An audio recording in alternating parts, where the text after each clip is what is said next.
नमस्कार, स्वागत है आपका। मैं आपके साथ सुदेश नैन मोर। आप देख रहे हैं सुदेश नैन अनफिल्टर्ड।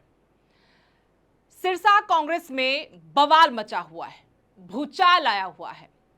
कांग्रेस के विधायक और पार्टी की जिला अध्यक्ष दोनों आमने सामने हैं और निशाने पर कुछ और भी बड़े राजनीतिक लोग हैं, जिसमें चौधरी बीरेंद्र सिंह और बृजेंद्र सिंह का नाम भी शामिल है।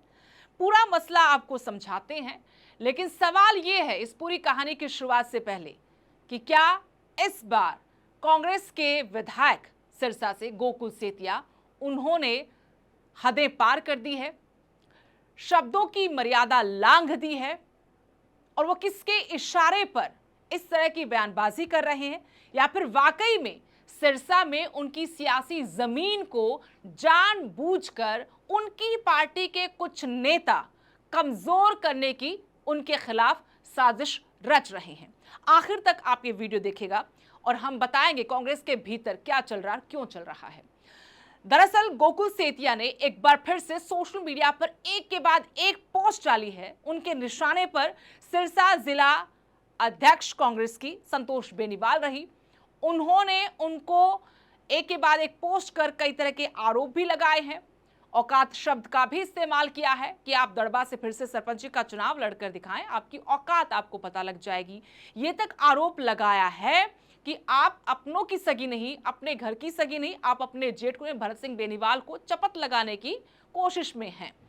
इसके अलावा गोकुल सेतिया ने 9 अगस्त का जो कार्यक्रम संतोष बेनीवाल की तरफ से सिरसा में रखा गया था कार्यकर्ताओं के साथ, उसमें चौधरी बीरेंद्र सिंह, बृजेंद्र सिंह को आमंत्रित किया गया था संतोष बेनीवाल की तरफ से। इसको लेकर भी टिप्पणी की है और टिप्पणी करते हुए उन्होंने सीधा सीधा चैलेंज किया है बृजेंद्र सिंह को कि अगर हिम्मत है तो आप आए, सिरसा में प्रोग्राम करके दिखाएं और फिर मैं भी जाऊंगा सिरसा के अलावा उचाना में, मेरे को भी अलग जगहों पर राजनीति करने का मौका मिलेगा और मैं 100 गुना अच्छी वहां पर रैली या कार्यक्रम जो भी है वो करके दिखाऊंगा। सीधी चुनौती बृजेंद्र सिंह को दी गई है और सवाल भी उठाए हैं, उन्हें अपना सियासी विरोधी बताया है। लेकिन सवाल यहां पर यह भी है कि कांग्रेस विधायक को अपनी पार्टी के अंदर सियासी विरोधी क्यों नजर आ रहे हैं। यह उनकी राजनीतिक चाल है, सूझबूझ के साथ उठाया गया कदम है, बयानबाजी है, या फिर कुछ और है। सबसे पहले तो बृजेंद्र सिंह की हम बात करेंगे। 9 तारीख का कार्यक्रम था। हालांकि बृजेंद्र सिंह, बीरेंद्र सिंह को लेकर जानकारी आई कि वो इस कार्यक्रम में नहीं पहुंचेंगे।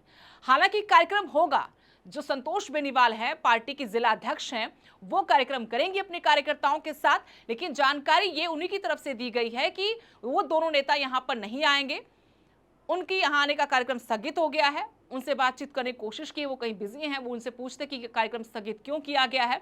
ये वहां की राजनीति को लेकर किया गया है, गोकुल सेतिया की बयानबाजी के बाद किया गया है, या कोई दूसरा निजी कारण है, कुछ और व्यवस्थाएं हैं।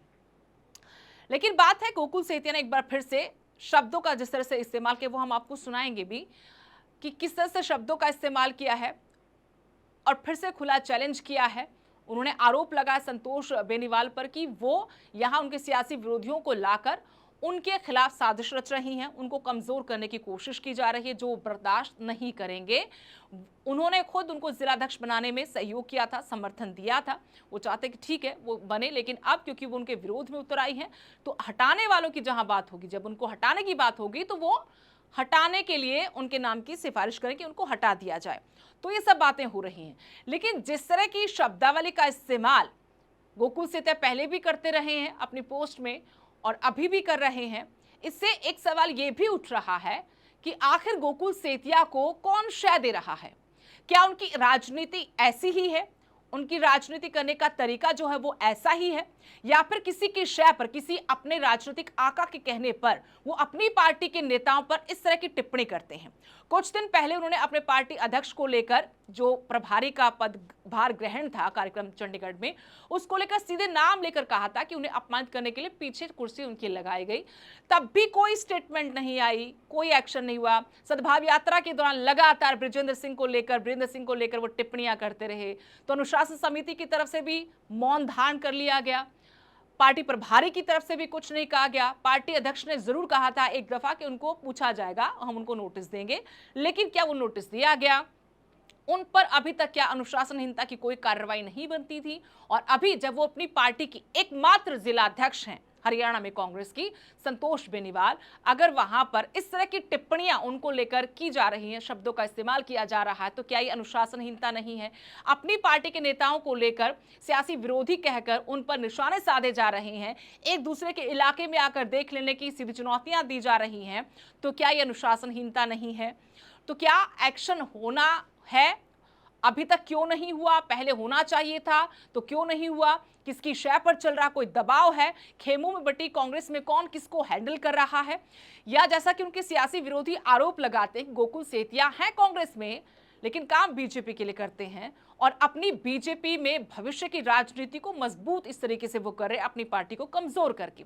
तो बहुत सारे आरोप, क्योंकि राजनीति आरोप लगते रहते हैं, लेकिन इस बार बहुत अलग चीज ये हुई है कि उन्होंने एक महिला नेता को अपनी पार्टी को निशाने पर लिया है और जिस तरह के शब्दों का इस्तेमाल किया है उससे वो आहत भी है। उन्होंने अपनी बात पार्टी हाईकमान तक पहुंचाई है, लेकिन देखिए जो कांग्रेस कुछ महीनों पहले तक सड़कों पर उतर रही थी, विधानसभा के बाहर पैरेलल सेशन चला रही थी महिला आरक्षण बिल को लेकर और कहते कि हम महिला हितैषी हैं, बीजेपी से भी बड़े, आज उनकी एक महिला नेता उन पर उनकी पार्टी के विधायक टिप्पणियां कर रहे हैं, बड़ी बड़ी बातें उनको कह रहे हैं, चैलेंज कर रहे हैं और उनकी जो आलाकमान की तरफ से जो भी जिनको भी जिम्मेदारियां सौंपी गई हैं, चाहे अध्यक्ष हो, प्रभारी हो, वो कह रहे कि मैंने वहां पर अपनी बात रखी और वहां से चुप्पी साध ली गई है, तो क्या करेंगे? अभी तक आखिर क्यों उनकी बात को नहीं सुना गया? तो क्या ये असल तस्वीर है कांग्रेस के भीतर महिलाओं की स्थिति की कि एक महिला अपनी फरियाद लेकर भी जाए तो कोई सुनवाई नहीं होती? दूसरा सवाल जो पहला मैंने कहा था कि गोकुल सेतिया पहली बार ऐसा नहीं बोल रहे, इससे पहले भी लगातार टिप्पणियां करते हैं, उनकी भाषा को लेकर, उनकी बयानबाजी को लेकर पार्टी असहज हुई है, लेकिन अभी तक उन पर कोई एक्शन नहीं लिया गया है और उनको हुड्डा खेमे का बताया जाता है। लेकिन साथ में आपको यह भी बता दें कि गोकुल सेतिया की जो राजनीति है उसको लेकर कई तरह के पहले भी सवाल उठे हैं। उनकी बीजेपी के साथ नजदीकियां, वो कहते हैं मैं सबसे अच्छे से बात करता, मुख्यमंत्री मेरा मान सम्मान करते हैं, मेरे विकास के कामों को करवाते हैं। लेकिन बात यहां पर एक और है जो बहुत दिलचस्प है कि कांग्रेस को लड़ना तो अपने सियासी विरोधियों से है और कांग्रेस के जो नेता हैं वो लड़ आपस में रहे हैं। कांग्रेस फिर कहती है कि ईवीएम हैक हो गई, वोट चोरी हो गई और अनर्गल बातें, बयानबाजी होती रहती हैं। लेकिन सिरसा की राजनीति में जो हो रहा है, खासकर स्थानीय विधायक की तरफ से, और एक और बात आपको बता दें, उनकी पार्टी की जिलाध्यक्ष संतोष बेनीवाल ने बड़ा आरोप लगाया है विधायक पर। कहा कि विधायक रात को 12 बजे के बाद सोशल मीडिया पर ऐसी पोस्ट करते हैं और वो पोस्ट नशे की हालत में करते हैं, नशे में ऐसी पोस्ट करते हैं। उनके सियासी विरोधी तो ऐसे आरोप लगाते हैं, नीचे कमेंट सेक्शन में भी कमेंट करते हैं वो, लेकिन उनकी पार्टी की पदाधिकारी हैं, वो अपनी पार्टी के नेता पर नशे में ऐसी पोस्ट करने के आरोप लगा रही हैं। उस नेता के खिलाफ जो नेता चुनावों के वक्त, चुनावों से पहले नशे खिलाफ मुहिम चलाने की बातें करते थे, बड़े बड़े दावे वादे करते थे, उनके खिलाफ तो पार्टी का वैसे अंदरूनी मामला है, लेकिन वो जनता के नुमाइंदे हैं, पदाधिकारी हैं, तो चर्चाएं जरूर होंगी, विश्लेषण भी होगा। अब सवाल ये कि क्या गोकुल सेतिया जानबूझकर इस तरह की बयानबाजी करते हैं? इतने मैच्योर तो है नहीं। क्या अखबारों की सुर्खियों के लिए, खबरों में बने रहने के लिए इस तरह से टीका टिप्पणी करते हैं, या फिर कोई किसी की शह पर अपनी पार्टी के भीतर से या दूसरी पार्टी की तरफ से इस तरह की राजनीति वो करना पसंद कर रहे हैं? आखिर माजरा पूरा है क्या? गोकुल सेतिया की राजनीति को अगर हम देखते हैं तो उसके पीछे कई और चीजें, वीडियो बहुत लंबा हो जाएगा, लेकिन यहाँ पर अपनी पार्टी के विरोधी, पार्टी के लोगों को, नेताओं को विरोधी कहना, ये अपने आप में कई सवाल खड़े करता है, गंभीर सवाल खड़े करता है। और एक महिला पदाधिकारी के बारे में अगर ऐसी टिप्पणी की गई, उसके बाद पार्टी की तरफ से जो बड़े जवाबदेह लोग हैं वो चुप्पी साध लें, तो वहां पर भी क्वेश्चन मार्क लगता है। लेकिन सवाल फिर से वही, कांग्रेस के भीतर हम लोग जानते हैं कि कई कांग्रेस हैं, कई कुनबे हैं, धड़ों में बंटी हुई है, लेकिन खुले तौर पर एक दूसरे पर जो टिप्पणी कर रहे हैं, इसमें किसका भला है?